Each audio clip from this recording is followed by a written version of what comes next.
family, welcome to my channel Sakshi's Tutorial. It's been so long that I have not created any video for you guys.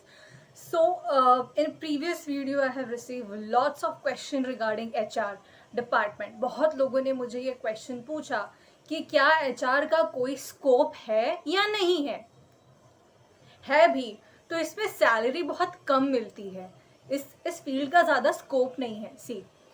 ये कहीं बनाई बातें हैं कि किसी फील्ड का स्कोप नहीं है, ऐसा हो ही नहीं सकता है। एचआर का स्कोप है, जैसे आप देख सकते हो, आप बहुत सारी कंपनी में भी जाओगे, बहुत अच्छे फीमेल्स हैं, बहुत अच्छे मेल्स हैं जहाँ जो एज अ एचआर काम कर रहे हैं। सो ask them, and if in case you are not in touch with them, so I am here to answer your all the questions. So firstly, कोई भी डिपार्टमेंट का स्कोप तो होता ही होता है, ये चीज़ तो अपने दिमाग में आप डाल ही लो। एंड सेकेंडली, अगर किसी डिपार्टमेंट का स्कोप नहीं होता तो क्या वो डिपार्टमेंट होता क्या? एंड रही बात इसके बेनिफिट्स की और सैलरीज की, जैसे मैंने आपको पहले भी बोला था मेरी पिछले वीडियो में कि सैलरी एक ऐसी चीज़ है जो कंपनी के ऊपर डिपेंड करती है कि वो कितना ऑफर करनी चाहती है। अगर कंपनी छोटी है तो आपको छोटा ही पे करेंगे, अगर कंपनी बहुत बड़ी है, आपके स्किल्स उतने अच्छे हैं, आपके नॉलेज उतने अच्छे हैं, तो यस, आपको कंपनी अच्छा पे करेगी। बेनिफिट्स ऑफ एचआर, बहुत लोग ये बोलते हैं कि एचआर बन जाओ तो काम बहुत कम रहता है, ये सिर्फ एक बनाई बातें हैं।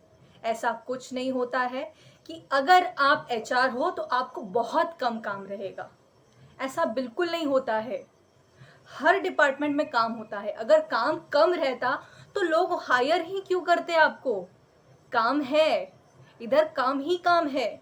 जैसे आईटी में ना दिन भर काम होते हैं, वैसे एचआर में भी दिन भर काम होता है। All the field has equal work and work loaded life. Okay, so now I am answering those people जिनका ये मानना है कि एचआर सिर्फ बैठते रहे, सिर्फ दिन भर बैठते हैं और लोगों को ऑब्जर्व कर रहे वेदर दे आर वर्किंग और नॉट। सो ये सरासर गलत है। एचआर को किसी को ऑब्जर्व करने का टाइम नहीं मिलता है, ठीक है? They do their own work. बहुत लोग ये बोलते हैं कि उनको काम ही क्या होता है, they have to just hire people. जब ऑर्गेनाइजेशन में कोई रिक्वायरमेंट आती है तो they have to just hire the people, they have to fill the position, they have to look out about the performance, they have to deal with performance appraisal. फिर आपके ये आ जाते हैं, बहुत सारी चीज़ें आ जाती हैं। सैलरी आ गई उसमें से कि मंथ एंड हो गया भाई, सैलरी मिल गई। तो ये चीज़ तो भूल जाओ कि रिक्रूटमेंट बहुत इजी चीज़ है, जहाँ पे आपको कैंडिडेट्स ढूंढना है और कैंडिडेट्स आपको मिल गए बहुत इजीली, वो भी ये कहीं बातें हैं, ऐसा कुछ नहीं होता है। वो दिन गए, ये कोविड डेज नहीं है जब आपको इजीली कैंडिडेट्स मिल जाए और पोजीशन फिल हो जाए, वो भी कम पैसे में, वो भी कम सैलरी में, ऐसा कुछ नहीं है, वो दिन गए।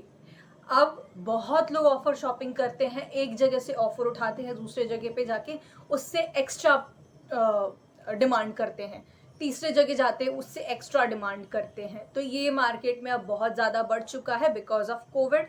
एंड यस, जो बहुत लोग ये जो मुझे पूछते हैं कि apart from salary, apart from appraisal, apart from hiring candidates, apart from preparing rules and regulation about the company and all, इसके अलावा भी कुछ काम होता है एचआर का?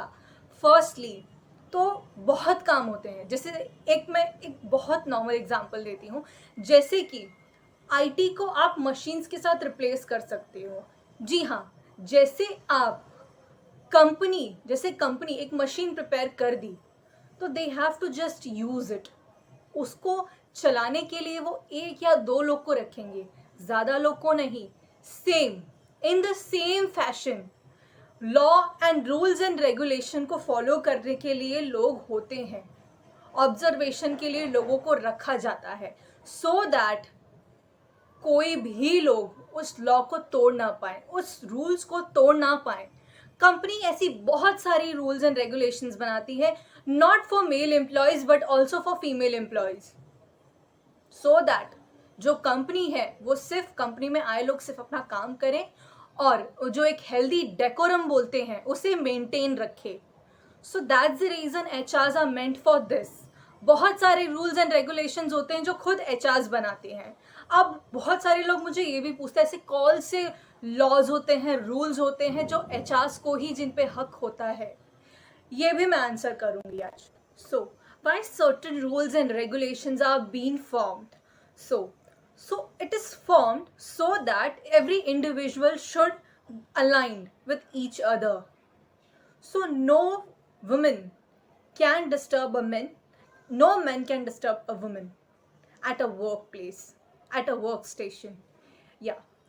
सो आपके रूल्स एंड रेगुलेशंस जो होते हैं that is meant by your senior teams and the HRL also, they are involve in that rule making process. So different company has different rules.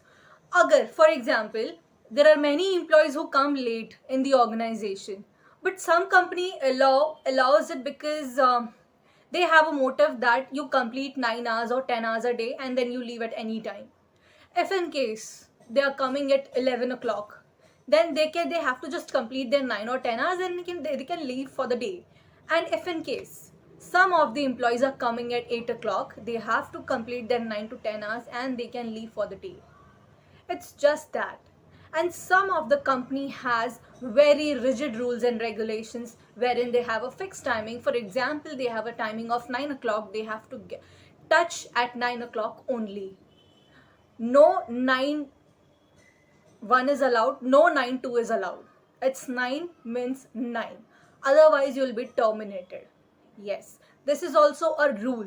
So your company depends, or your company decides the rules that you guys have to follow. So apart from this, अभी ये तो बात हो गई rules की. So there are many policies that is framed by the company. बहुत सारे policies होते हैं. हाँ, और बहुत लोग मुझे ये भी पूछते हैं कि why company give bonuses on Diwali और at the end of the salary. उसके पीछे भी एक बहुत बड़ा रीज़न है जो मैं अभी नहीं बताऊंगी. तो ये कंपनी के रूल्स बनाए क्यों जाते? Why this rules are been made for us, for all the individuals, so that they should only focus on work and not on any other activities. So only work वो possible नहीं होता है. After all, we all are human beings. So many company has fun and activity days जो वो एक दिन consider करते हैं. या तो वो मंथ में एक बार कंसिडर करते हैं, या तो फिर वो वीक में एक बार कंसिडर करते हैं, but that is being considered. Okay, आज के लिए मैं सिर्फ इतना ही रखूंगी. आगे मैं डेप्थ में बताऊंगी कंपनी की ऐसी कौन कौन सी पॉलिसीज है, how many policies company has and a women and a man can follow to protect themselves. I will come with that. But yes, आप में से बहुत लोगों ने मुझे इतना सारा प्यार दिया, इतना सारा सपोर्ट दिया. इट्स बीन सो लॉन्ग कि मैं ये वीडियो बना रही हूँ. येस, एंड आप लोग को बहुत लोगों ने मुझे ये भी कमेंट किया है कि that I am a very good motivational speaker. Thank you guys, thank you, means a lot to me. And if you guys really wants कि मैं एक मोटिवेशनल वीडियोस डेली लाऊं अपने चैनल पे, do give me a heart in my comment section, so I will regularly make a video, a motivational video for you guys. Thank you. अब तक के लिए सिर्फ इतना ही. Thank you, love you guys, bye bye, take care and subscribe to my channel Sakshi's tutorial.